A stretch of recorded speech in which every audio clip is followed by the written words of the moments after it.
बताता हूँ अगली खबर से, जहां पर राजस्थान सरकार के मंत्री प्रताप सिंह खाचरियावास मीडिया से रूबरू हुए हैं और उन्होंने भाजपा के ऊपर सवालिया निशान खड़े किए हैं। भाजपा पार्टी के ऊपर उन्होंने केंद्र की यह सवालिया निशान खड़े करे कि क्या उनके पास में धर्म और जाति के अलावा कोई और मुद्दा नहीं है। उन्होंने आखिरकार सिलेंडर के ऊपर सब्सिडियां क्यों खत्म करी है और क्या कुछ उन्होंने सवाल खड़े करे हैं, सीधा आप सभी को इस रिपोर्ट से रूबरू कराते हैं। पॉलिटिकल पार्टियां, पॉलिटिकल लीडर्स, आजादी के आंदोलन, इन पे सवाल पूछे जाते हैं, लेकिन मेरा ये मानना है कि इस तरह के सवाल पूछे जाने चाहिए। बीजेपी ने सही सवाल उठाए। सवाल ये होना चाहिए था कि मोदी सरकार ने चुनाव से पहले कितने वादे किए, उनमें से कितने वादे पूरे हो गए। 15 लाख और अच्छे दिन का नारा क्या मोदी सरकार ने चुनाव से पहले दिया था? पेट्रोल और डीजल इस वक्त इतने महंगे हैं, तो मनमोहन सिंह जी की सरकार के समय जब क्रूड ऑयल महंगा था तो पेट्रोल डीजल सस्ते क्यों थे? इस तरह के सवाल आने चाहिए। गैस सिलेंडर अचानक महंगा हो गया तो आखिर कारण क्या है, और इसमें कोई दोहराई नहीं।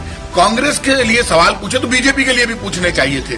तो मैं अब अपील करूंगा माध्यमिक शिक्षा बोर्ड से, जो मेरी आवाज सुन रहे हैं, कि हालांकि पेपर आप बनाते हैं, लेकिन आप पेपर ये बनाइए कि कांग्रेस की गहलोत सरकार ने घोषणा पत्र में किए कितने वादे पूरे कर दिए और मोदी सरकार ने घोषणा पत्र में किए कितने वादे पूरे कर दिए। क्या इस देश में महंगाई, बेरोजगारी और भूख सबसे बड़ा मुद्दा होना चाहिए, या धर्म के नाम पर टकराव करके इन मुद्दों से ध्यान हटाना चाहिए? इस तरह के सवाल वास्तविक सवाल है, जिससे लोगों में, जनता में अवेयरनेस पैदा होगी। और जिस तरह से बीजेपी कह रही है कांग्रेस के लिए सवाल पूछ लिया, अरे गलती होगी भाई साहब, अब सवाल आपसे ही पूछे जाने चाहिए, क्योंकि देश की पूरी सत्ता आपके हाथ में है। बीजेपी के ऊपर सवाल पूछने चाहिए।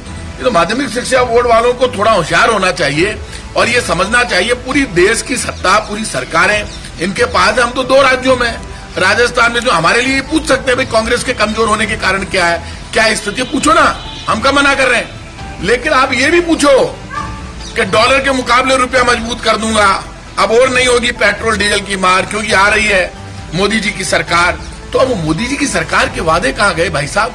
सरकार चाहे बीजेपी की हो चाहे कांग्रेस की, घोषणा पत्र में किए वादे पूरा करना हम सबकी जिम्मेदारी है। और अब तो कानून बनना चाहिए। बीजेपी का नेता या कांग्रेस का नेता चुनाव से पहले जो वादे करे वो रिकॉर्ड होने चाहिए, उसके बाद वो पूरे नहीं करे तो उसकी सदस्यता जानी चाहिए। और घोषणा पत्र में जो पार्टी वादे करे वो पूरे नहीं करे तो उस पार्टी की मान्यता समाप्त होनी चाहिए। क्या लोगों को ठग लिया पूरे देश में और कह रहे हैं कांग्रेस के लिए सवाल कर लिए, केंद्रीय मंत्रालय ने सवाल पूछे हैं तो हम उसका जवाब देंगे। मैं बीडी कल्ला जी से कह दूंगा जवाब बनाकर दीजिए कि अब वो खुद के ऊपर क्या क्या सवाल पूछना चाहते हैं, हम रिक्वेस्ट भेजेंगे, उन पर भी सवाल पूछवा देंगे बीजेपी पर।